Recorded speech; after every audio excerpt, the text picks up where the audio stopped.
Hello and welcome to Prudent Media News. The top stories this hour.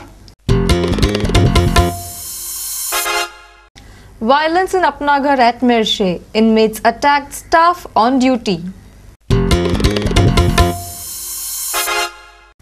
MGP decides to contest North Goa seat. Says it's the need of the hour.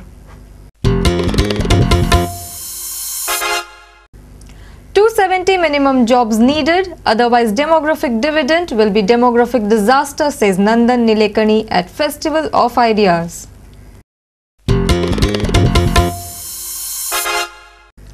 Chirag United hold Leaders Sporting Club to a draw in I-League. And Panjim Gymkhana beat Chogle in Super League.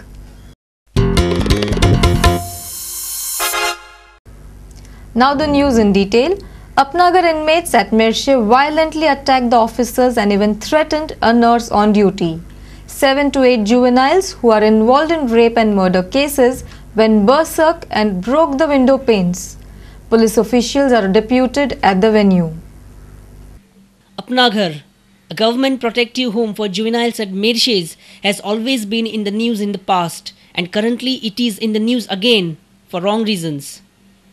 According to reliable sources, 7 to 8 violent inmates of Apnagar attacked the officials and also abused a nurse on duty. Window panes were also damaged by the inmates who are previously involved in rape and murder cases. The juveniles' impulsive behavior has shocked and surprised the staff of Apnagar. Though the officials have refused to disclose anything to the media, deputation of police officials at the venue tells the story itself. Our reporter from Mirshe, Sunny Narvekar. With Congress planning to contest both the seats of Lok Sabha alliance partner in Goa government, MGP has decided to contest the North Goa seat. This move of MGP is seen as a political strategy to corner BJP candidate and break into the BJP voters. When asked about a possibility of MGP candidate contesting Lok Sabha election, Pandurang Raut had this to say. ना तशें कांय ना हे जे coalition जें आहा तें local जे government आहा लोकशाही प्रमाणे सरकार आमदार जाय हे जाय त्या प्रमाणे तें सरकार चल्लां पूण तेचो काय फाल्यां आमी उबें करचें ना अशें कांय ना आमी लोकसभेक आसतलो आमचो विधानसभेक आसतलो आमचें अस्तित्व आमी थंय फुडें वयतले एक लोकसभा जें लागीं पावलां आनी एज अ पॉलिटिकल पार्टी विचार चल्ला की आमचे ऑफिस बेरर जे पक्षाचे आहात किंवा आमचे जे हितचिंतक आहात वर्कर्स आहात ही पार्टी परत एकदा गोंयान वाडूंक जाय आनी त्या साठी येणारे लोकसभाची सुरवात करून उबो करचो अशें. Raut criticized the government, which includes even his party, and said that general public is not safe in Congress-led government in Goa. योग्य ना आणि सेफ ना गोंय सेफ ना आयच्या हेतून काँग्रेसच्या हातात गोंय सेफ ना आयचें कितें सरकार आसा आमी सुद्दां सरकार बरोबर आसा तरी आमी आमचो व्ह्यूज आहा की गोंय सद्या सेफ ना म्हणून सगळे प्रकरणां रस्त्यार येतात कोर्टान वयतात तरेतरेचे. But all said and done, this move of MGP is seen as an attempt to break into BJP votes in North Goa. फाटल्या 2 निवडणुकांचो विचार केलो जाल्यार उत्तर गोंयांतल्यान म्हजो पक्षाचो उमेदवार जिखून येवप खूब कठीण दिसता. अशा वेळार उत्तर गोंयांतल्यान म्हजो पक्षान आपलो उमेदवार उबो केलो तर म्हाका दिसता की भाजपाची मतां फोडपा खातीर ते तेंचे मॅच फिक्सिंग आसूंक जाय आनी त्या खातीर काँग्रेस कडेन संमती करून तांणी हो निर्णय घेतलो आसूंक जाय हें दिसता. Our reporter in Panji, Lokik Shilkar. After renowned journalist Rajdeep Sardesai, on Friday, renowned IT baron and co-chairman of Infosys Nandan Nilekani spoke on the topic Imagining India Future Challenges. Festival of Ideas, a lecture series in memory of D.D. Kosambi, entered its second day on Friday. That our human capital is our biggest asset and that we're a young country in an aging world is a very important idea which is generally accepted, which is responsible for at least some of the momentum that you see. And that is a change in the Indian entrepreneur. Indian entrepreneur has gone from the mentality of the Bombay plan to the mentality of Bombay Club to the mentality of Bombay House, which is about being comfortable with globalization, global competition, open markets, letting competition come.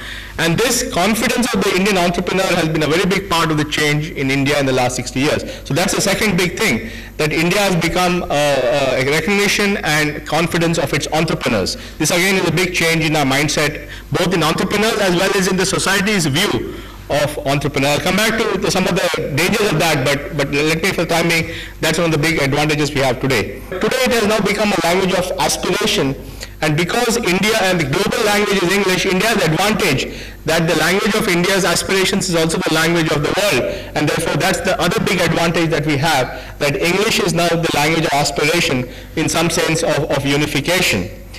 Now today things have changed dramatically. Today, India sells 8 million mobile phones a month. 99% of new mobile phones in India are prepaid, which means the people who buy those phones don't even have a credit history, and that's why they have to buy prepaid phones. 40% of those prepaid phones have a recharge of less than 10 rupees, or 10 rupees and less. So you can see the reach of technology to everybody, including the poor. And suddenly, therefore, in the Indian mind, technology has gone from something which is forbidding, something which is threatening, to something which is empowering. You know, when a welder uses a phone to get a new deal, when the baker uses a phone to go and deliver bread, it has suddenly become an instrument of empowerment. You're a young country in an aging world. When you're a young country in an aging world, having global trade open is in your interest. Because if global trade is open, you can have people working in the domestic economy, you can have people in the economy working and producing services and products for the international market, and people can go out and work elsewhere. Because there's going to be a huge shortage around the world, because everywhere they're going to be aging. They will need IT engineers and nurses and truck drivers and whatever. So India can really provide the people for the world. And therefore it is in our interest that we keep the global free trade open. So fundamentally, unless we think of the environment and come up with a model where we have income growth and environmental sustainability, we'll end up getting into a huge problem. So these are some of the challenges of the future. How do we address technology for better development and better targeting of subsidies? How do we make sure that healthcare does not go from hunger to heart disease? How do we make sure that pensions don't become unsustainable 30 years from now? How do we make sure we build a post-carbon economy? How do we merge environment and development? And all these new challenges will require original thinking, because these are not challenges that have been dealt with anywhere in the world. So we can no longer rely on getting some idea from abroad, because nobody has thought about how to do this, but we have a chance to do that. But I believe it is a wonderful opportunity, because this combination of factors, our young population, our entrepreneurs, our technology, our English, our global factors, our democracy are unique. Nobody in the world has these advantages. And if we can implement the things we need to implement, like education and building our cities, if we can resolve arguments about how you can labor reforms, and if we really think about the future and come out with a different model of doing development so that our healthcare is better, our people are healthier, that we use technology better, that we build a better form of social insurance, that we think about a post-carbon economy, we think about environment, then we actually have a chance to leapfrog. Not by repeating the mistakes of other countries, but actually building a whole new paradigm of development which will truly make India the country of the 21st century. Bureau Report, Prudent Media. Let's take a short break. Stay tuned.